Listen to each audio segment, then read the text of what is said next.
नमस्ते विद्यार्थ्यांनो, मी देसाई टीचर माझ्या विज्ञान विषयाच्या मराठी शिक्षण मालिका या YouTube चॅनेलवर आपल्या सर्वांचे स्वागत करते. मी बनवलेला व्हिडिओ जर आपल्याला आवडला असेल तर नक्कीच लाईक आणि सबस्क्राईब करा. नमस्ते विद्यार्थ्यांनो, आता आपण इयत्ता 9वीच्या सायन्स भाग 1 मधील प्रकरण 5वे सजीवांचा मूलभूत घटक या धड्याला सुरुवात करूया. तर आता आपण पेशींची व्याख्या कशी करता येईल हे पाहूया. तर पेशींची व्याख्या कशी करायची? सजीवांच्या रचनात्मक व कार्यात्मक घटकाला पेशी असे म्हणतात. तर लक्षात घ्यायचं आहे, प्रत्येक सजीव तो एक पेशी असो अथवा बहुपेशी असो, त्याचा मूलभूत जो घटक आहे, जो रचनात्मक व कार्यात्मक घटक आहे, तो म्हणजे पेशी आहे. तर या पेशीला किंवा सेल किंवा पेशी असंच का म्हटलं जातं? तर रॉबर्ट हुक या शास्त्रज्ञाने 1665 साली स्वतः एक काय तयार केला होता? तर सूक्ष्मदर्शक तयार केला होता. आणि त्याने स्वतः बनवलेल्या सूक्ष्मदर्शकाखाली झाडाच्या सालापासून बनविलेल्या बुचाच्या पातळ चकतीचे निरीक्षण केले. तर आता पूर्वीच्या काळामध्ये काचेच्या बाटल्यांना किंवा इतर बाटल्यांना देखील काय केलं जात होतं? तर लाकडी बुच्चं जी आहेत ती बनवली जात होती आणि तीच वापरली जात होती. तर त्यानं काय केलं? तर या झाडाच्या सालापासून जे बुच बनवलेलं होतं तर त्याची एक पातळ चकती घेतला आणि त्याचं निरीक्षण त्यानं सूक्ष्मदर्शकाखाली केला. तेव्हा त्याला असं आढळून आलं की ती पेशींची जी रचना होती ती त्याला मधाच्या पोळ्यासारखी दिसली आणि त्याने यालाच पेशी किंवा लॅटिन भाषेमध्ये सेल असे नाव दिले होते. तर आपण इथं संयुक्त सूक्ष्मदर्शकाची रचना पाहू शकतो. आपण बऱ्याच वेळा प्रयोगशाळेमध्ये पाहिला असाल तर ह्याला म्हणतात संयुक्त सूक्ष्मदर्शक किंवा मायक्रोस्कोप असं म्हणतात. नंतर इथं आकृतीमध्ये तुम्ही पाहू शकता तर याला साधा सूक्ष्मदर्शक म्हणतात. ठीक आहे, मगाशी जो होता तो म्हणजे संयुक्त, हा आहे हा साधा सूक्ष्मदर्शक. ठीक आहे, आणि हा बाजूला जो आहे हा इलेक्ट्रॉन सूक्ष्मदर्शक आहे. म्हणजे याच्यामधून अतिसूक्ष्म असणारे म्हणजे पेशीतील जे काही सूक्ष्म घटक असतील यांचा देखील आपण अभ्यास सहजरित्या या इलेक्ट्रॉन सूक्ष्मदर्शक किंवा मायक्रोस्कोपच्या साहाय्याने करू शकतो. म्हणजे हा सर्वात शक्तिशाली असा सूक्ष्मदर्शक किंवा मायक्रोस्कोप आहे. तर आता आपण पाहायचंय, इथं पहा तुम्ही कांद्याच्या पेशीची रचना कशी असते. तर काय करायचंय, तर कांदा जो आहे तो कांदा सोलल्यानंतर तुमच्या लक्षात येईल तर आतमध्ये एक ट्रान्सपरंट किंवा आरपार असणारा एक छोटा पातळ पापुद्रा मिळतो. तर हा पापुद्रा घ्यायचा आहे, काचपट्टीवरती किंवा स्लाइडवरती पाण्याचा थेंब टाकायचा आणि त्याच्यावरती जर हा पापुद्रा ठेवला म्हणजे कांद्याचा पापुद्रा आणि त्याच्यामध्ये सॅफ्रॅनिन जर टाकलं आणि ही स्लाइड जी आहे किंवा ही काचपट्टी जी आहे ती जर तुम्ही मायक्रोस्कोपच्या खाली पाहिला तर तुम्हाला अशी रचना पाहायला मिळेल, ज्याच्यामध्ये तुम्ही स्पष्टपणे पाहू शकता. तर ही जे प्रत्येक भाग आहे याला आपण पेशी किंवा सेल असे म्हणतो आणि आतमध्ये हा जो काही डार्क भाग दिसतोय हे म्हणजे काय आहे? पेशी केंद्र. म्हणजे तुमच्या लक्षात येईल तर कांदा देखील काय आहे? अशा छोट्या छोट्या ज्या पेशी आहेत ह्या एकत्रित येऊन बनतो. मग कांदाच असं नाही तर प्रत्येक सजीव जो आहे म्हणजे जो बहुपेशीय सजीव आहे याचा मूलभूत घटक पेशी आहे, त्यांची रचना या पद्धतीचीच असते. पण एक पेशीय सजीवामध्ये मात्र आपल्याला तो सजीव फक्त एकाच पेशीने बनलेला पाहायला मिळतो. आता आपण काही शोध आणि ते कोणत्या शास्त्रज्ञांनी लावले हे पाहूया. तर रॉबर्ट हुक जो शास्त्रज्ञ आहे यांनी पेशीचा शोध लावला. रॉबर्ट ब्राउन जो आहे त्यांनी पेशीतील केंद्राचा शोध लावला. पुर्किंजे म्हणून जे शास्त्रज्ञ होते त्यांनी पेशीतील द्रवाचा म्हणजे पेशी द्रवाचा शोध लावला. शिल्डर आणि स्वॅन यांनी पेशीचा सिद्धांत मांडला. विर्चोव या शास्त्रज्ञाने पेशी सिद्धांत विस्तारित करून असे सांगितले की पूर्वी अस्तित्वात असलेल्या पेशीपासूनच नवीन पेशी उत्पन्न होतात. म्हणजे आपण इथं पहिल्या पेशीपासून नवीन पेशींची कशी निर्मिती होते याचा जो सिद्धांत आहे हा विर्चोवनं जो मांडला, याच्यामुळेच आपल्याला पेशीपासून नवीन पेशी कशा उत्पन्न होऊ शकतात याचा अभ्यास करता आला.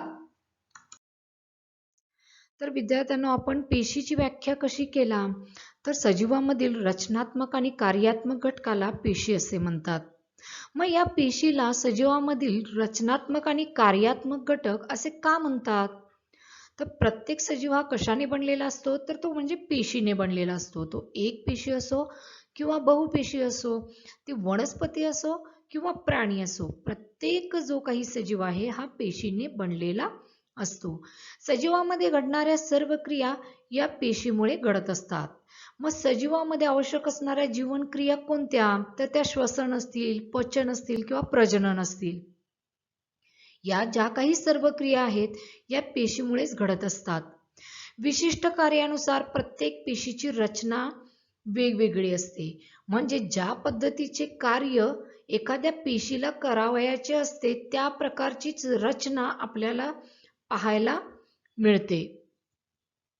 प्रत्येक सजीवाचा पेशी हा काय आहे, मूलभूत घटक आहे. कारण प्रत्येक सजीव कशाने बनलेला आहे, तर पेशींनीच बनलेला आहे.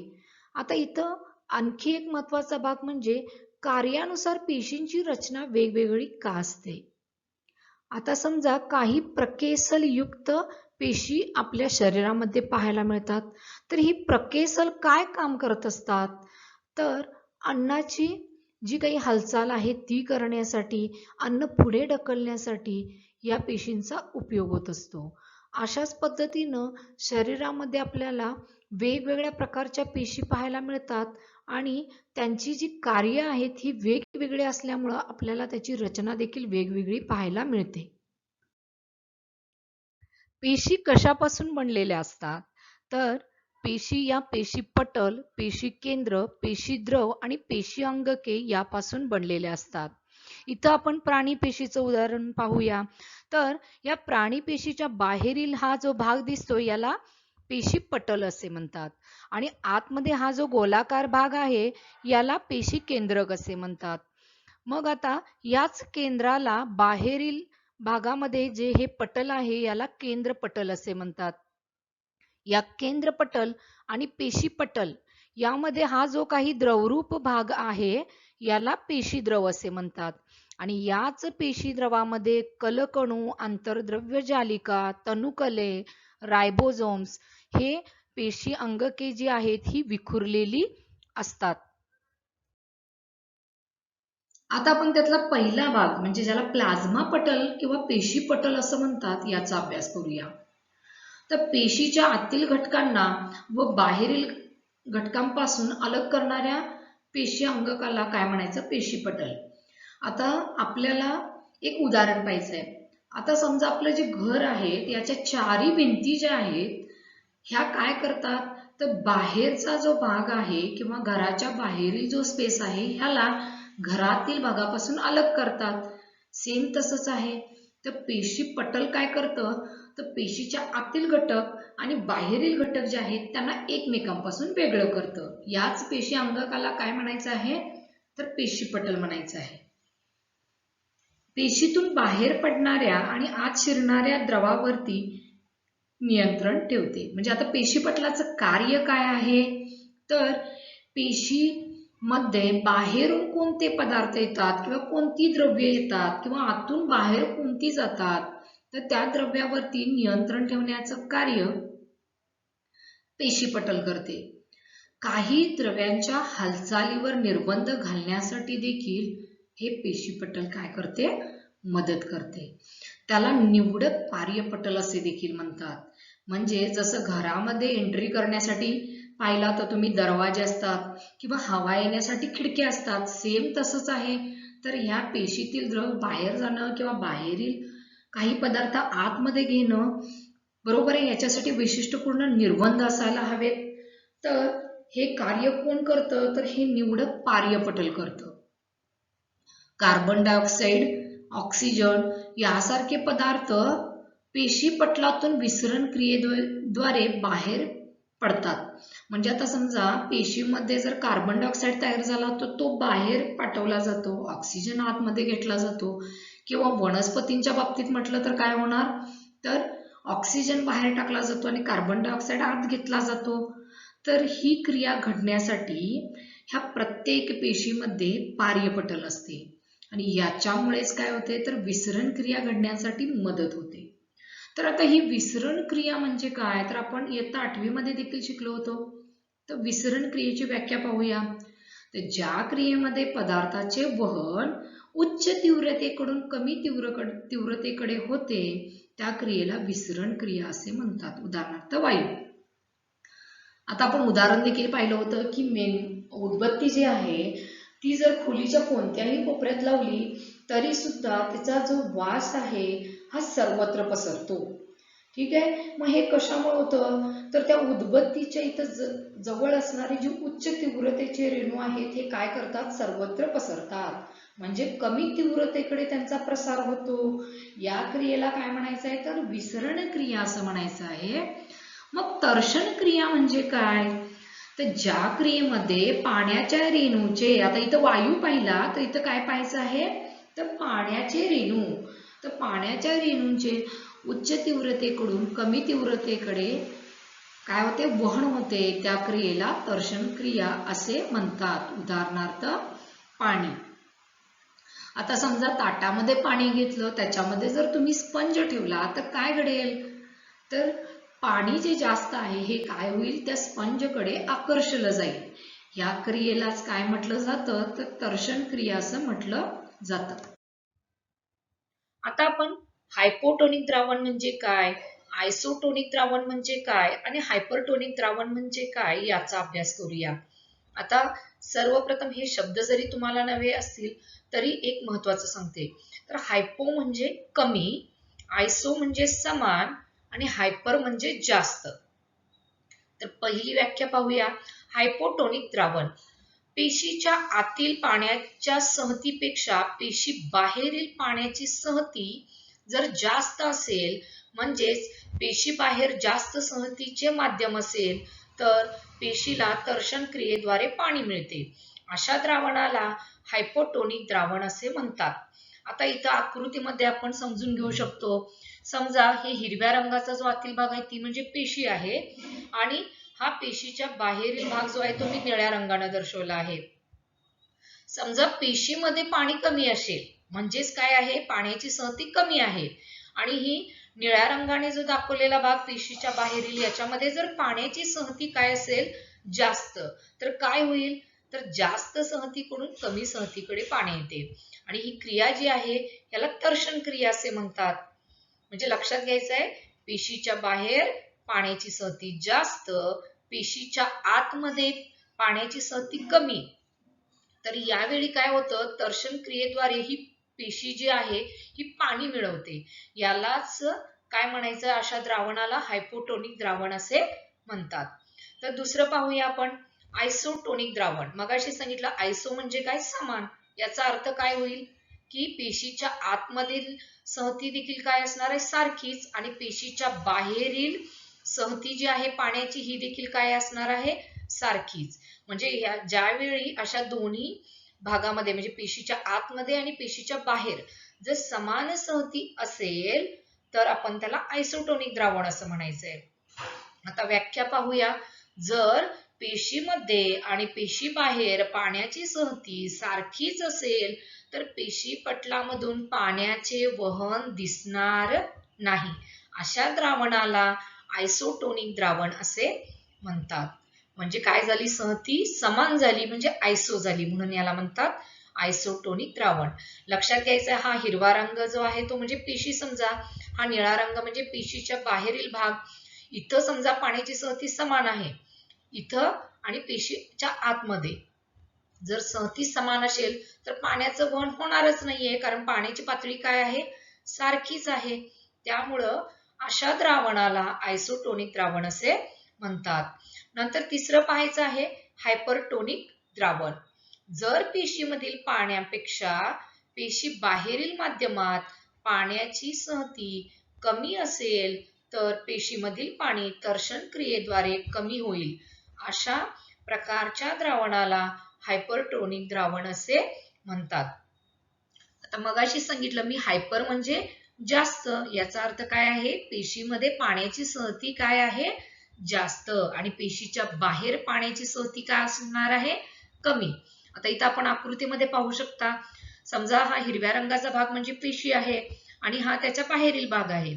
समजा जर पेशीच्या आतमध्ये पाण्याची सहती जास्त असेल आणि पेशीच्या बाहेर पाण्याची सहती कमी असेल तर काय होईल, तर्षण क्रियेद्वारे पेशीच्या आतील जे जास्तीचं पाणी आहे हे पेशीच्या बाहेर तर्षण क्रियेद्वारे कमी होतं आणि अशा प्रकारच्या द्रावणाला हायपरटोनिक द्रावण असे म्हणतात.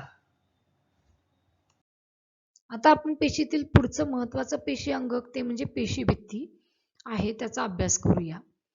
तर वनस्पती पेशीमध्ये पेशी पटलाच्या बाहेरील बाजूला असणाऱ्या ताठर आवरणाला पेशीभित्ती असे म्हणतात. म्हणजे पेशीभित्तीची व्याख्या कशी करायची आहे, तर वनस्पती हा महत्वाचा भाग आहे, कारण पेशीभित्ती जी आहे ती फक्त वनस्पती पेशीमध्येच पाहायला मिळते. त्यामुळे व्याख्या कशी करायची आहे, तर वनस्पती पेशीमध्ये पेशीपटलाच्या बाहेरील बाजूला असणाऱ्या ताठर आवरणाला काय म्हणायचं आहे, पेशीभित्ती असं म्हणतात. इथं आपण वनस्पती पेशीची आकृती पाहू शकता. याच्यामध्ये इथं जे तुम्हाला दुहेरी आवरण दिसतंय, तर याच्यामध्ये आतील जे पातळ आवरण आहे हे म्हणजे पेशीपटल आणि त्याच्या भोवती जे जाड आवरण आपल्याला किंवा ताठर आवरण आपल्याला जे पाहायला मिळतं, इथं गडद हिरव्या रंगाने दिलेलं आहे ते, यालाच पेशीभित्ती असे म्हणतात. पेशीभित्ती पेशीपटलाच्या बाहेरील बाजूला असते. पेशीभित्ती ही सेल्युलोजने बनलेली असते. तर सेल्युलोज आपल्याला वनस्पतीमध्ये पाहायला मिळतं आणि ही पेशीभित्ती जी आहे ही सेल्युलोज या पदार्थाने बनलेली असते. तर हे सेल्युलोज काय करतं, तर सेल्युलोज हा काय आहे, एक प्रकारचा संयुक्त पदार्थ आहे जो आपल्याला वनस्पतीमध्येच पाहायला मिळतो आणि हा वनस्पतीला काय करतो, तर भक्कमपणा देतो. आपण मोठी मोठी झाडं देखील पाहिलं असाल तर ती वादळामध्ये देखील किंवा पावसामध्ये वाऱ्यामध्ये अगदी भक्कमपणे उभी असतात. हे असं असण्यामागचं कारण आहे ते म्हणजे पेशीभित्ती, जी काय करते, तर पेशीला वैशिष्ट्यपूर्ण असा आकार तर देतेच, पण ताठर आवरण असल्यामुळे ती काय करते, तर ह्या पेशीला रक्षण जे आहे पेशीचं ते करण्याचं महत्त्वपूर्ण कार्य करत असते. आणि हा ताठरपणा पेशीभित्तीला कुणामुळे येतो, तर तो म्हणजे सेल्युलोज नावाच्या पदार्थामुळं. पेशीभित्ती पेशींचे रक्षण करत असते, कारण ती ताठर आहे, कठीण आहे आणि सेल्युलोजनं बनलेली असल्यामुळं ती काय करत असते, पेशीचं रक्षण करत असते. जेव्हा वनस्पती मधील एखाद्या सजीव पेशीतील पाणी तर्षण क्रियेमुळे किंवा तर्षण क्रिया त्याच्यामध्ये घडते तेव्हा पेशींचे काय होते, आकुंचन होते. यालाच म्हणतात प्लाझ्मोलायसिस असं म्हणतात. लक्षात घ्यायचं आहे, जेव्हा वनस्पतीमधील एखाद्या सजीव पेशीमधील, कारण वनस्पतीमध्ये मृत पेशी देखील असतात, पण इथं काय म्हटलेलं आहे, त्यातील सजीव पेशी जी आहे या पेशीमधील जर पाणी तर्षण क्रिया घडत असेल तर ती काय होत असते, पेशी आकुंचन पावत असते. यालाच प्लाझ्मोलायसिस असे म्हणतात. पेशीभित्ती प्राण्यामध्ये आढळत नाही, ती फक्त कुठे आढळते, तर वनस्पती पेशीमध्ये आढळते. तर आता आपण ह्या पेशीभित्तीची रचना कशी असते हे पाहूया. तर हा जो बाहेरचा भाग आहे, ठीक आहे, याला काय म्हणायचं आहे, मिडल लॅमिला. हा खाली काय दिलेला आहे, प्लाझ्मा. ठीक आहे, ही पूर्ण ज्यावेळेस रचना आपल्याला पाहायला मिळते याला म्हणतो आपण पेशीभित्ती किंवा सेल वॉल. आणि मध्ये जे आहेत ते आहेत पेक्टिन आणि हेमिसेल्युलोज, म्हणजे ह्या सेल्युलोजचेच भाग. कुठले, पेक्टिन आणि हेमिसेल्युलोज. आणि याच्या वरती एक आवरण आपल्याला पाहायला मिळतं आणि खाली एक. अशा पद्धतीनं टोटल कशाची रचना असते, तर पेशीभित्तीची रचना पाहायला मिळते. आणि महत्वाचा भाग काय लक्षात ठेवायचा आहे, तर पेशीभित्ती ही फक्त वनस्पती पेशीमध्ये आढळते, ती प्राणी पेशीमध्ये आढळत नाही. आता आपण पेशीमधील आणखी एक महत्त्वाचा भाग पाहूया, ते म्हणजे पेशी केंद्र. तर हे पेशी केंद्र असते कुठे? तर इथं आपण आकृतीमध्ये पाहू शकता, ही प्राणी पेशीची आकृती आहे. याच्यामध्ये हा जो भाग आहे, याला काय म्हणतात? तर पेशी केंद्र. मग हे जे काही पेशी केंद्र आहे, याची आकृती आपण कशी काढतो? तर ही या पद्धतीनं काढू शकतो. ठीक आहे? तर आपण आता पाहूया पेशी केंद्र जे आहे, याची माहिती.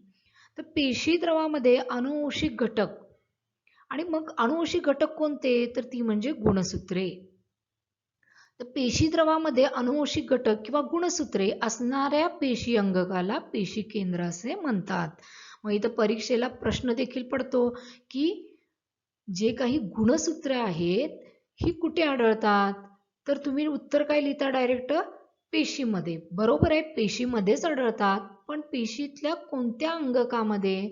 तर ते म्हणजे पेशी केंद्र. पेशी केंद्राभोवती असणाऱ्या दुहेरी आवरणाला केंद्रपटल असे म्हणतात. इथं आकृतीमध्ये तुम्हाला पाहायला मिळेल, तर हे जे काही बाह्य आवरण आहे, हे तुम्हाला अखंड तर पाहायला मिळणार नाही. याच्यामध्ये गॅप सुद्धा आपल्याला इथं पाहायला मिळतील. ठीक आहे. हे जे काही दुहेरी आवरण आहे, ह्याला म्हणतात केंद्रपटल. जसं तुम्ही बाहेरचं हे जे बघितलं आहे म्हणजे पेशीपटल. त्याच पद्धतीनं हे जे आहे दुहेरी आवरण याला म्हणतात केंद्रपटल. मग ह्या केंद्रपटलाचं कार्य कोणतं आहे? तर केंद्रपटलाला आपल्याला इथं छिद्र पाहायला मिळाली. ठीक आहे. मग ही छिद्र का असतात? तर यातून केंद्रातील पदार्थ जे आहेत ते पेशी द्रवामध्ये जातात. म्हणजे आता इथं लक्षात घ्या, जर समजा हे पेशी केंद्र आहे आणि त्याला जर अशी छिद्र असतील तर काय होतं? तर या पेशीच्या केंद्रामध्ये जे काही पदार्थ आहेत ते पेशी द्रवामध्ये जातात आणि हे जे काही बाहेरचा द्रव आहे याच्यातील जर काही घटक किंवा काही पदार्थ पोचवायचे असतील पेशी केंद्रापर्यंत तर ह्याच छिद्रामधून ते आत पाठवले जातात. पेशी केंद्र पेशी विभाजनाच्या वेळी मदत करते. तर सर्वात महत्त्वाचं कार्य जे आहे पेशी केंद्राचं तर हे कोणतं आहे? तर ते म्हणजे पेशी विभाजन करणे. आणि या पेशी विभाजनामुळेच काय होतं?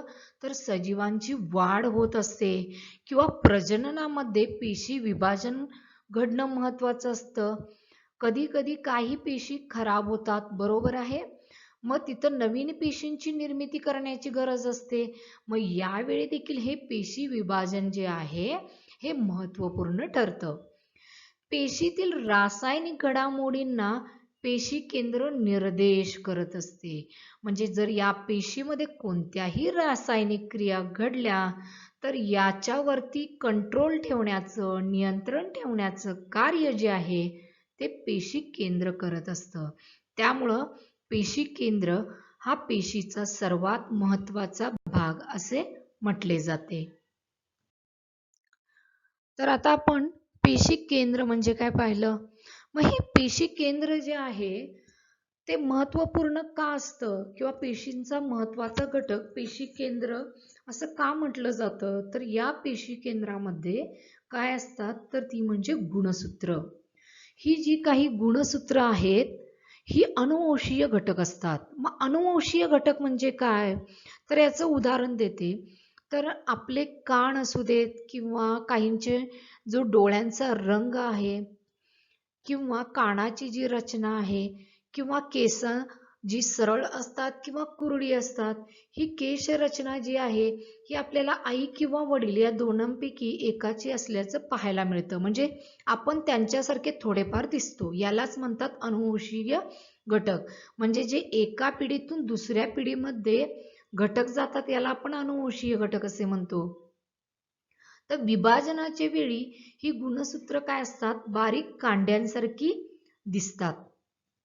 अनुवंशिक. आता इथं विभाजनाच्या वेळी म्हणजे काय? जेव्हा पेशीचे विभाजन होते म्हणजे एका पेशीपासून दोन पेशी वगैरे बनतात, यावेळी काय होत असतं? तर केंद्राचं देखील विभाजन होत असतं आणि गुणसूत्रांचं देखील विभाजन होत असतं.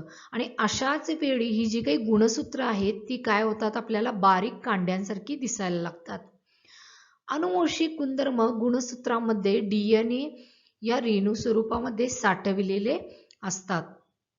गुणसूत्रामध्ये DNA आणि प्रथिन असतात. मग ही गुणसूत्र जी आहेत ती कशापासून बनलेली असतात किंवा त्यांचे मुख्य घटक कोणते, तर ते म्हणजे DNA, डीऑक्सीरायबोन्यूक्लिक ऍसिड आणि प्रथिन जी आहेत किंवा प्रोटीन्स यांच्यापासून बनलेली असतात.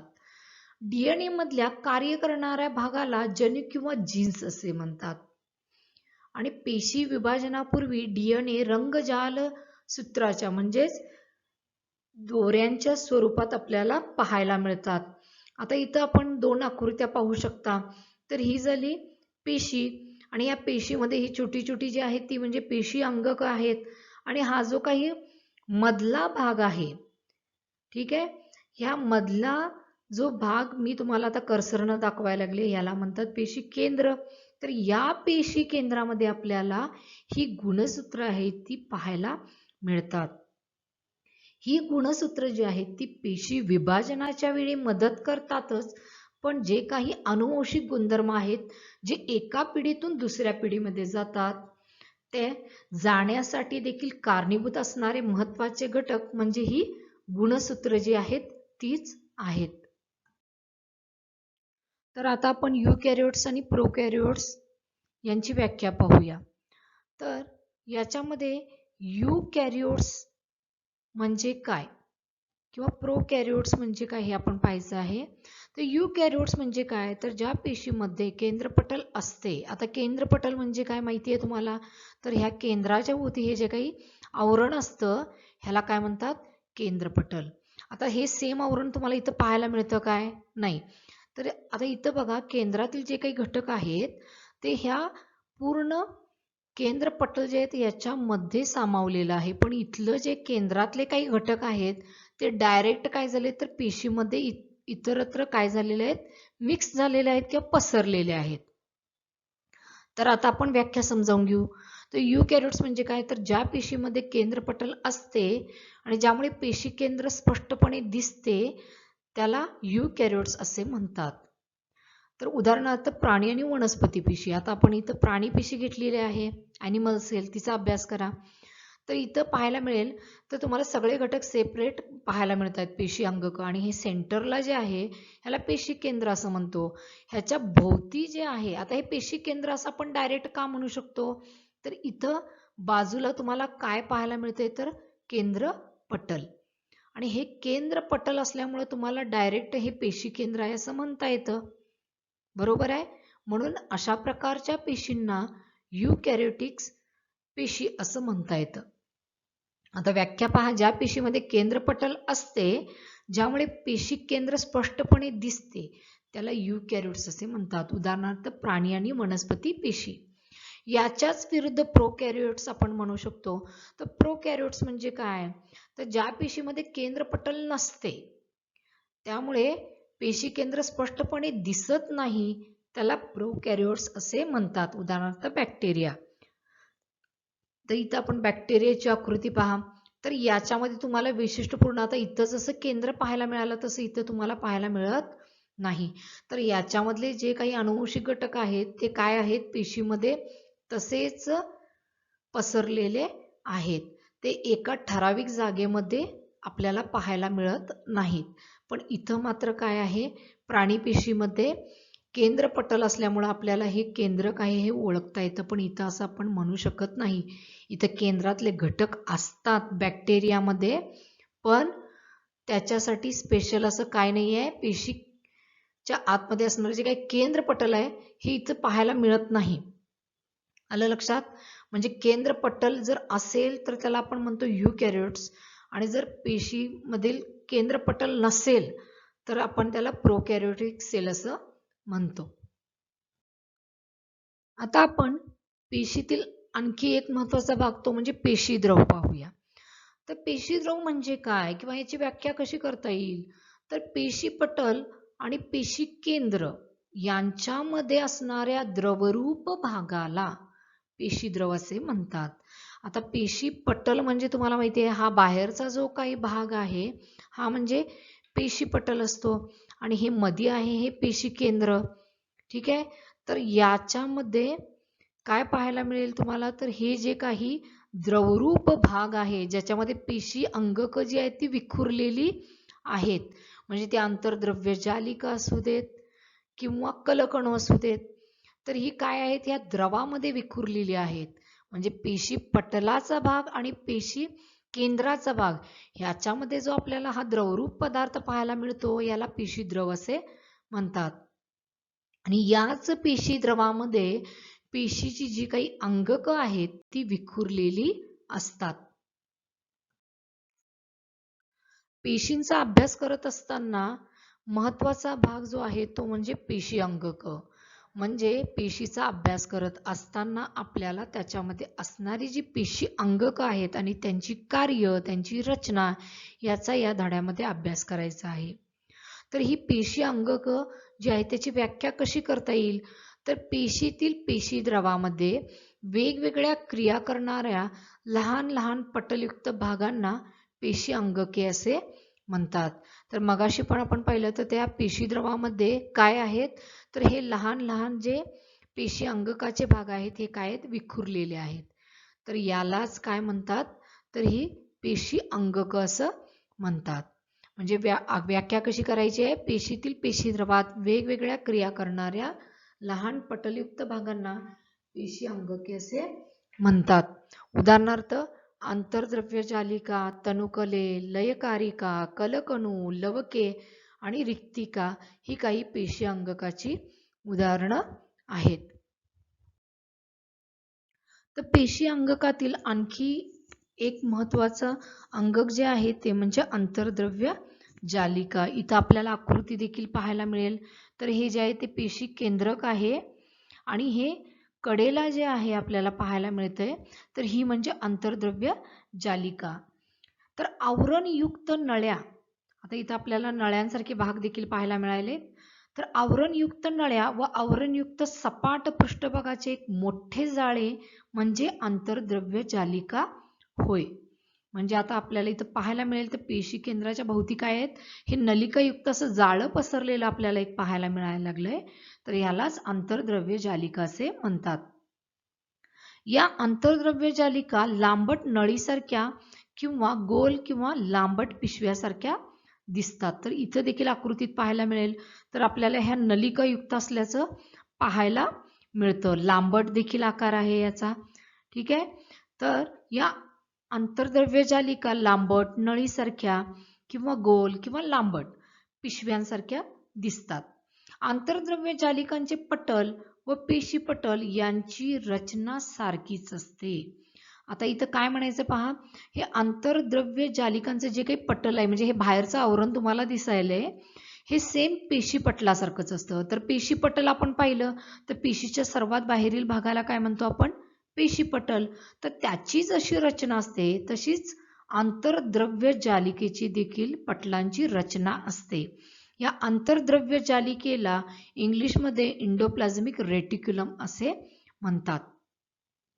आंतरद्रव्य जालिकांचे पुन्हा दोन प्रकार पडतात, ते म्हणजे खडबडीत आंतरद्रव्य जालिका आणि मृदू आंतरद्रव्य जालिका. इथं पाहायला मिळतंय बघा, हे जे आतमध्ये आहेत ना, हे टिपके टिपके युक्त असं दिसणारी आंतरद्रव्य जालिका, ह्याला म्हणायचं खडबडीत आंतरद्रव्य जालिका.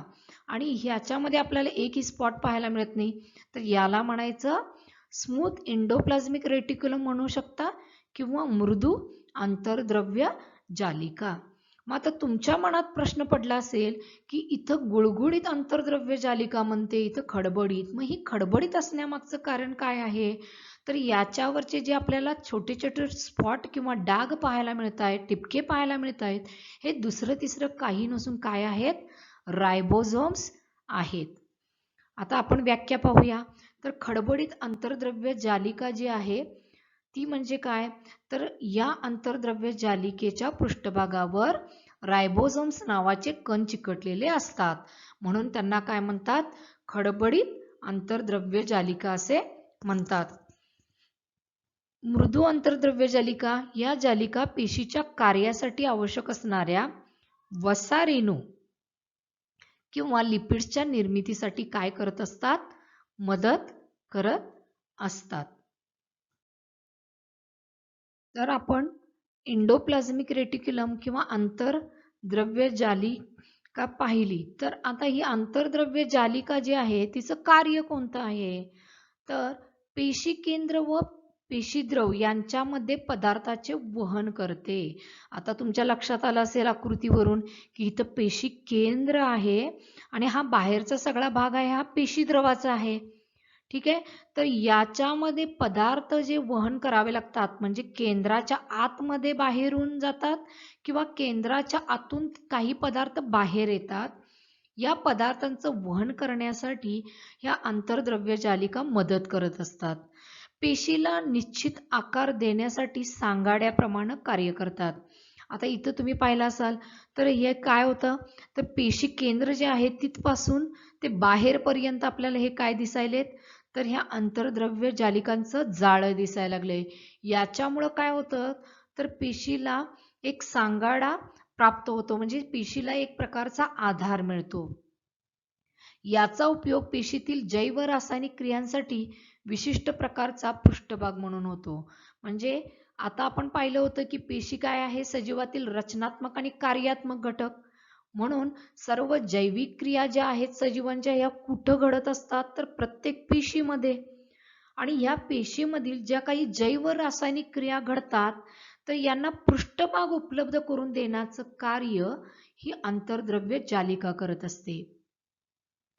पृष्ठवंशीय प्राण्यांच्या यकृतातील म्हणजे लिव्हरमधील पेशीमधील बऱ्याच विषारी पदार्थांचे व मादक द्रव्यातील विषारीपणा काढण्याचे महत्त्वाचे कार्य काय करत असतात तर ह्या आंतरद्रव्य जालिका करत असतात.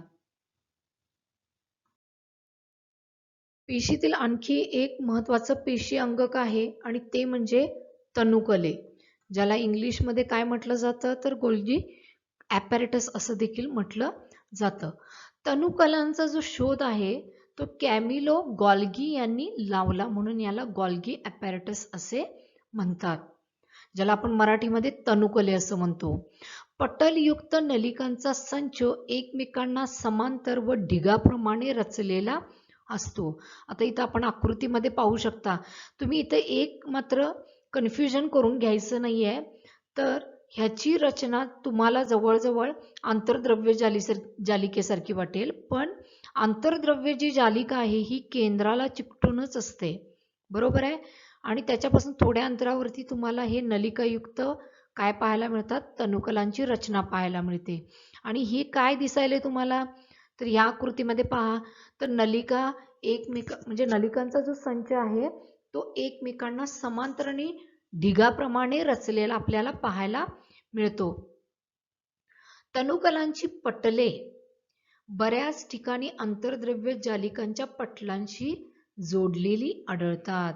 म्हणजे कधी कधी काय होतं तर ही जी आंतरद्रव्य जालिका आहे यांचं जे पटल असतं त्या पटलाला आता इथं लांब दाखवलेलं आहे तनुकले तर ती आपल्याला कुठं पाहायला मिळतात तर अगदी ही आंतरद्रव्य जालिका जी आहे त्याच्या अगदी जवळ देखील पाहायला मिळतात आणि अगदी ती जोडलेली आढळतात.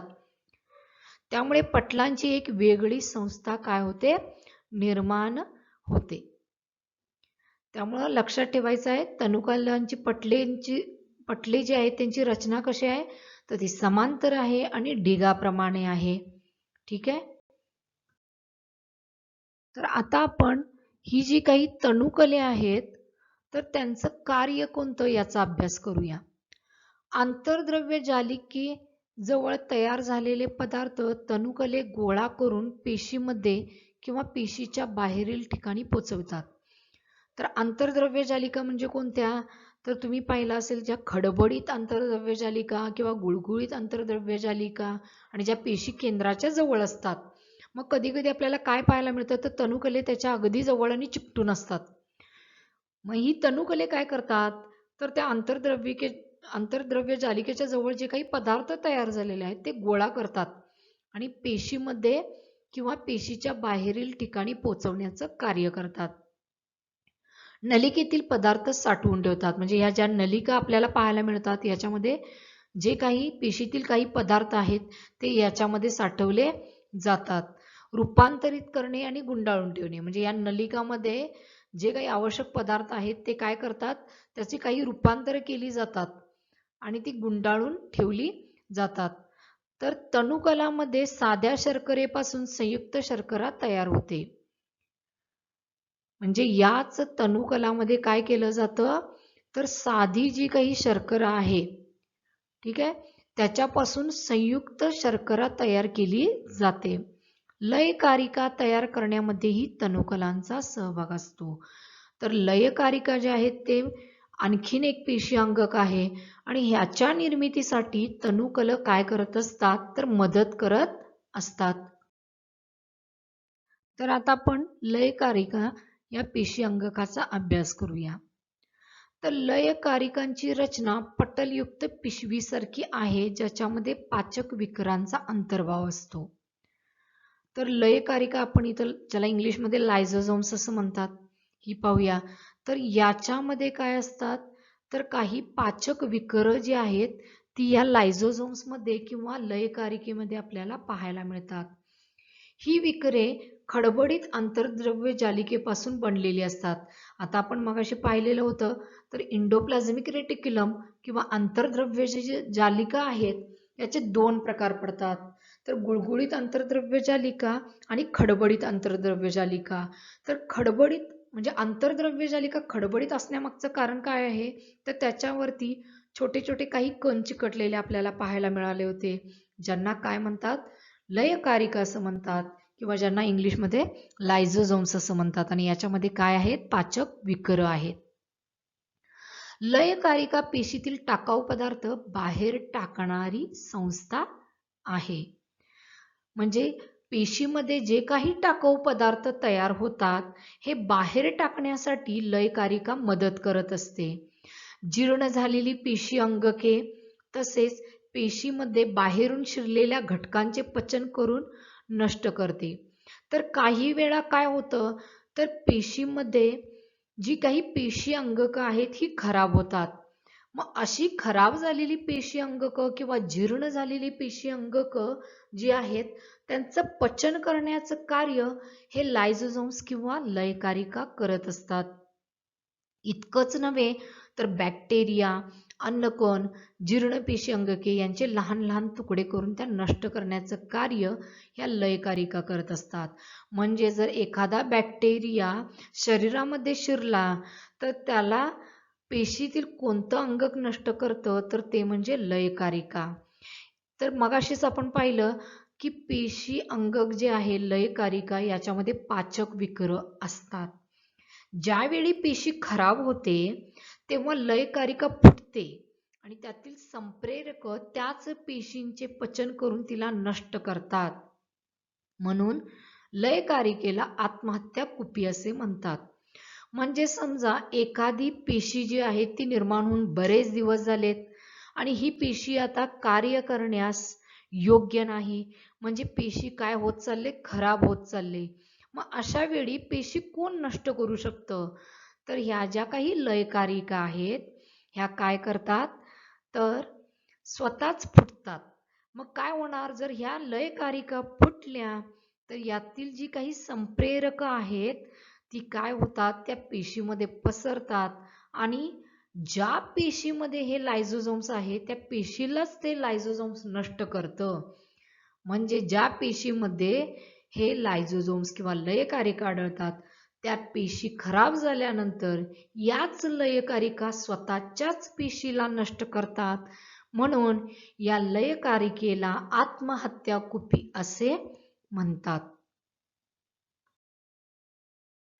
पेशीतील पुढचा महत्त्वाचा पेशी अंगक म्हणजे कलकणू, ज्याला इंग्लिशमध्ये मायटोकॉन्ड्रिया असे म्हणतात. तर इथं आपल्याला रचना देखील पाहायला मिळेल मायटोकॉन्ड्रियाची किंवा कलकणूची. तर कलकणूंना पेशीचे ऊर्जास्थान असे म्हणतात. मग आता प्रश्न काय निर्माण होतो, तर कलकणूंना पेशींचे ऊर्जास्थान असे का म्हणतात, तर कलकणूंपासून मिळणारी ऊर्जा ATP म्हणजे ॲडेनोसाईन ट्रायफॉस्फेट या स्वरूपामध्ये असते. म्हणजे ऊर्जा जी आहे ती मुक्त करण्याचं कार्य हे कलकणू करत असतात. कलकणूंना दुहेरी पटल असते. तर आपण बरीचशी पेशी अंगकं अशी पाहिली की त्यांना एकेरी पटल होते, पण इथं आकृतीमध्ये पहा तर याला किती आहेत? 2 पटल आहेत. बाहेरील पटलाला अनेक काय असतात? छिद्र असतात आणि आतील पटलाला मात्र इथं तुम्हाला काय पाहायला मिळालेत? तर ह्या घड्या पाहायला मिळालेत. म्हणून काय म्हटलं?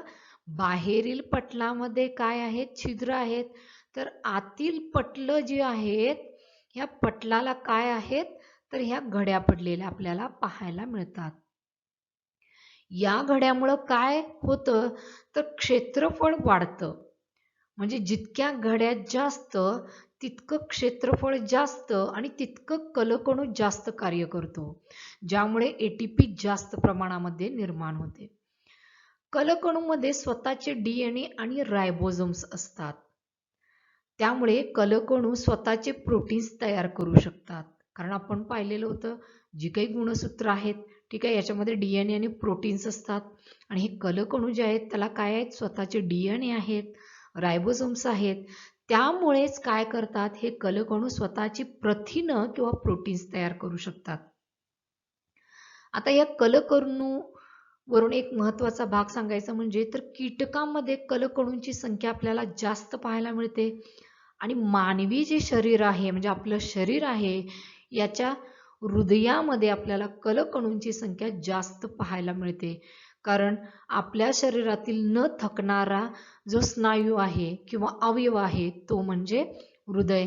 मग त्याला जास्त प्रमाणामध्ये कार्य करावं लागतं.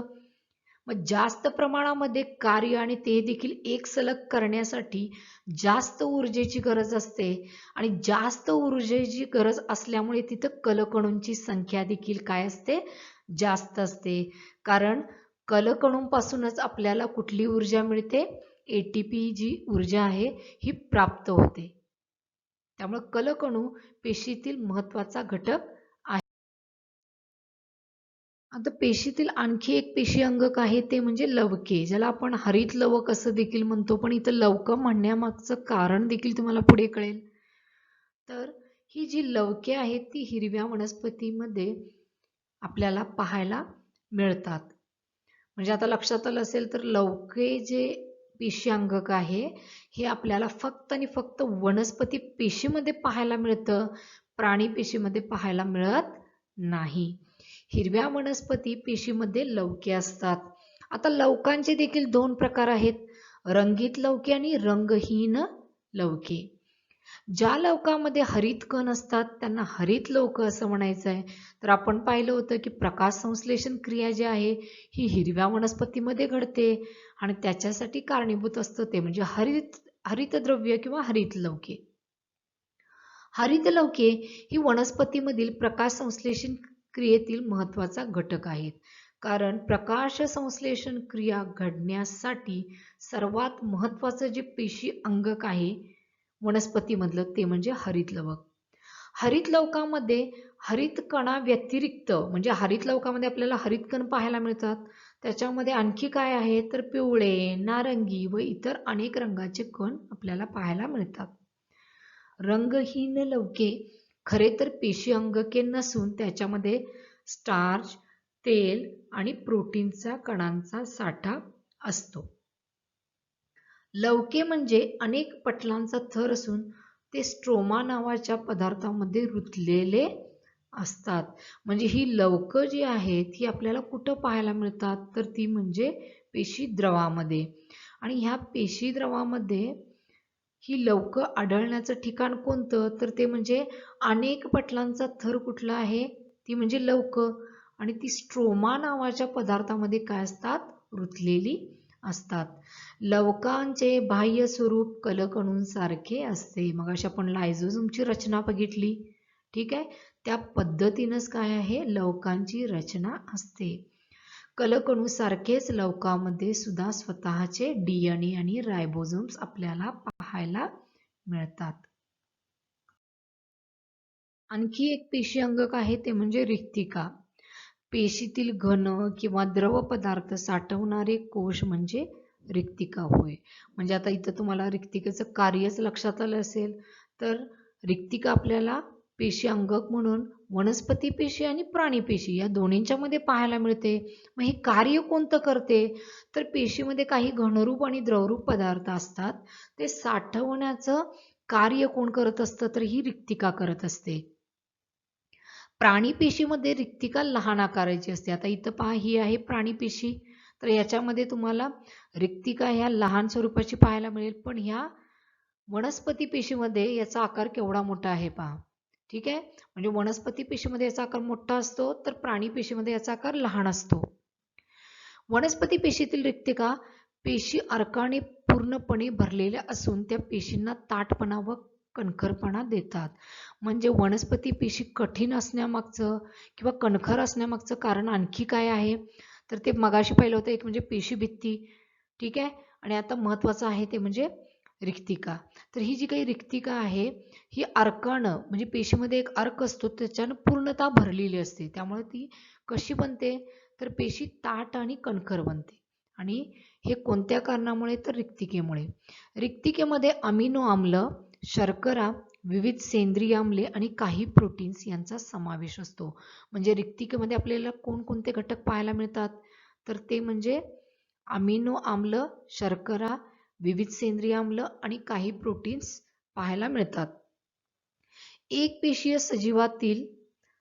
एकपेशीय सजीवांमधील वैशिष्ट्यपूर्ण रिक्तिका जास्तीचे पाणी आणि काही टाकाऊ पदार्थ बाहेर फेकण्याचे कार्य करते. म्हणजे आता इथं आपल्याला रिक्तिकेचं कार्य काय पाहायला मिळालं? तर घनरूप द्रवरूप पदार्थ साठविणे, पेशीला ताठपणा आणि कणखरपणा आणून देणे आणि पेशीमध्ये जे काही टाकाऊ पदार्थ आहेत, म्हणजे जास्तीचं पाणी असो किंवा काही इतर टाकाऊ पदार्थ असू देत, ते बाहेर फेकण्याचं कार्य देखील कोण करत असतं? तर ही रिक्तिका करत असते. म्हणजे लक्षात घ्यायचं आहे, प्राणी पेशी आणि वनस्पती पेशी या दोन्हीमध्ये आपल्याला रिक्तिका पाहायला मिळते, पण प्राणी पेशीमध्ये याचा आकार लहान असतो, तर वनस्पती पेशीमध्ये याचा आकार हा मोठा असतो.